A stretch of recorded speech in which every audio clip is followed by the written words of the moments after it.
This is Walker 5 Roger. The individual coming out of the building with Warren 5.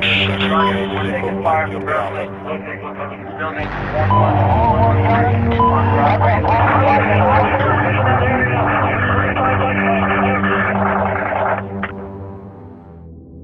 Em seguida das pressões políticas estabelecidas pela OTAN contra o regime do Iraque de Saddam Hussein, algumas sanções econômicas foram erguidas contra o Estado. Algumas instituições se instalaram e começaram a trabalhar no Iraque em apoio aos civis afetados pelas duras sanções impostas pelo Ocidente. Uma delas era a CARE, presente no país pelo menos desde 1991 e que, no país, foi liderada pela Margaret Hassan, uma cidadã irlandesa iraquiana que advogava contra as sanções e contra a invasão de 2003. Após o debacle social que ocorreu no Iraque e que abriu os portões para a violência e o caos, o país foi palco para uma série de sequestros de estrangeiros que estavam no país. Em outubro de 2004, Hassan foi sequestrada por um grupo até então não identificado e mesmo depois de protestos vindos de civis iraquianos contra a sua execução, em 8 de novembro seus sequestradores declararam sua morte e Hassan nunca mais foi vista. Casada com um muçulmano árabe e fluente na língua, abertamente contra a ocupação do país, seu assassinato é uma incógnita. Uma grande tragédia que se soma a todos os outros estrangeiros assassinados por grupos extremistas oriundos do caos instaurado no país em março de 2003. Um ano após, em 26 de novembro de 2005,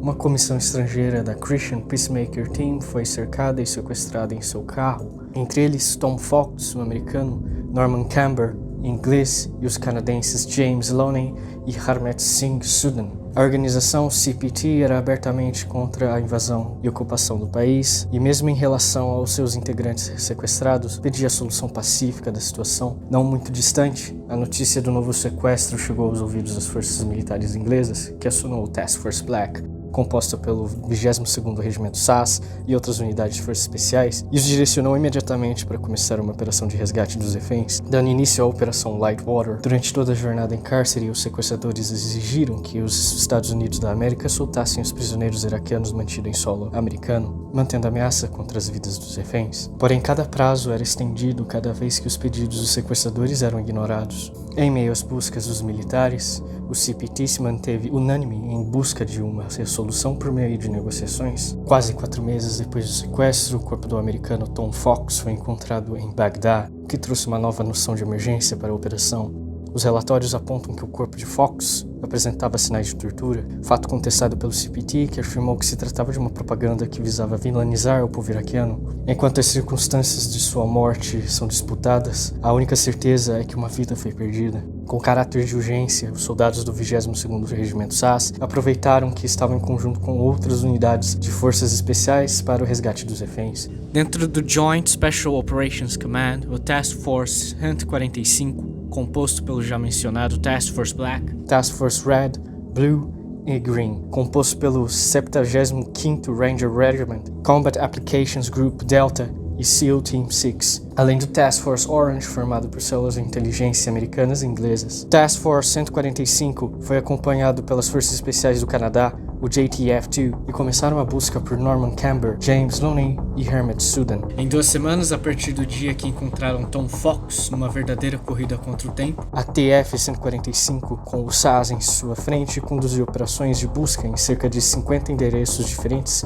de pessoas ligadas aos sequestradores, reunindo material para inteligência, em particular telefones celulares. Sob custódia, os homens pegos pelo SAS, passos de interrogatório revelaram a localização dos reféns e a identidade de seus raptores. Usando telefones, fizeram chamadas e, possivelmente, coordenando os suspeitos capturados para conversar com os sequestradores, ao final confirmando que Camber estava ao seu alcance. No dia 23 de março de 2006, o Esquadrão B do 22º Regimento SAS iniciou a Operação Knee Tree. Conduziram um assalto na cidade de Mishadá, a 40 km de Bagdá, com suporte de outras tropas em solo, provendo o cerco do prédio. Rapidamente, os soldados fizeram a varredura do prédio, onde o encontraram abandonado pelos sequestradores. Porém, com os 3 reféns vivos e em boa saúde, Camber, Loney e Sudhan foram embarcados num Bradley e rapidamente evacuados, com a operação especial concluída sem um único disparo. Após o evento, se constatou que Camber, Loney e Sudhan estavam com boa saúde e que Camber, com 74 anos de idade, havia tomado seus remédios com frequência, ministrado pelos sequestradores. O que houve a seguir foi uma série de controvérsias em que as Forças Armadas Britânicas acusaram Camber e o CPT de ingratidão pela missão de resgate, visto que a organização manteve sua postura contra a intervenção armada. No dia 8 de dezembro, os sequestradores foram finalmente encontrados e capturados, e os ex-reféns mantiveram a postura, com os 3 se recusando a fazer testemunho contra os homens, pois eram contra o veredito de pena de morte estabelecido pela corte iraquiana ao crime de sequestro. James Loney disse em entrevista: "Nós incondicionalmente perdoamos nossos captores por nos sequestrar, temos nenhuma vontade de puni-los. Punição nunca retornará ao que foi tirado de nós. Eles causaram muito sofrimento para nós, nossas famílias e amigos, mas ainda assim, não temos malícia contra eles e nenhuma procura por retribuição. Se aqueles que nos sequestraram forem julgados culpados, pedimos que garantam toda a leniência possível.